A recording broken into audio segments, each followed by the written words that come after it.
Hi guys, for today's video, magluto ako ngayon ng sitaw. Ito guys, oh. Yan. Tapos, ito lang ilalagay natin, sibuyas lang, tsaka bawang. Anuhin ko lang to guys.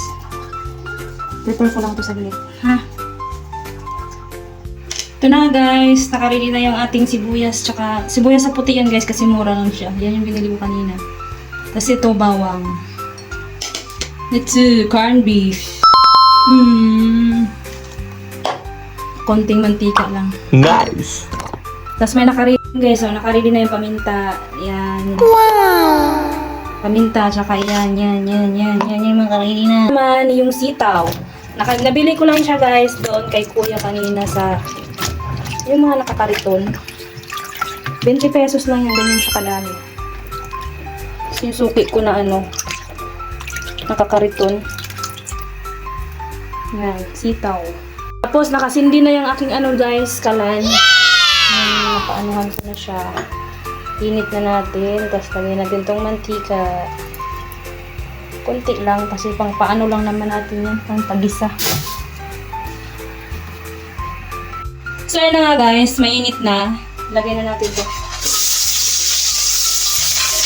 Mainit na yung kawali. Bisa na natin itong bawang sibuyas. Mekos lang natin. Sunod naman natin tong corned beef. Ngayon lang pag-open ng corned beef guys. Oh. Easy open ka lang. Hoy. Ayaw man lumabas. Ito pa tayong magpaluglog. Ah? Mahal kasi ngayon yung guys. Yung carne. Ito na lang yung sub natin sa carne natin. At least gulay naman di ba guys?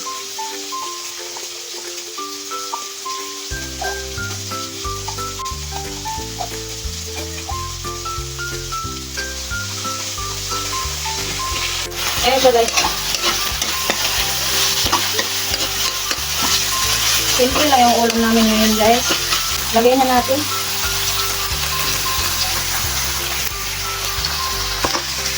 Halo ko lang siya guys. Kailangan natin ng hawakan kasi baka tumapon.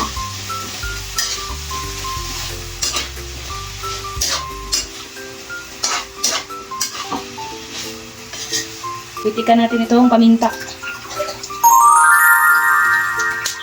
Then, magic sarap.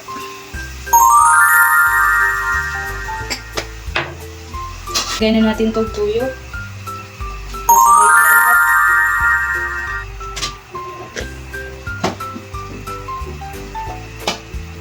Lagyan ng kunting suka.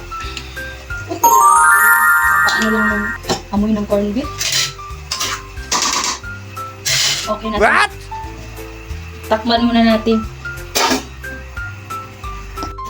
Open na natin guys. Oh wow. Wow. Tikman ko muna. Okay na siya. Di ba ang bilis? It na.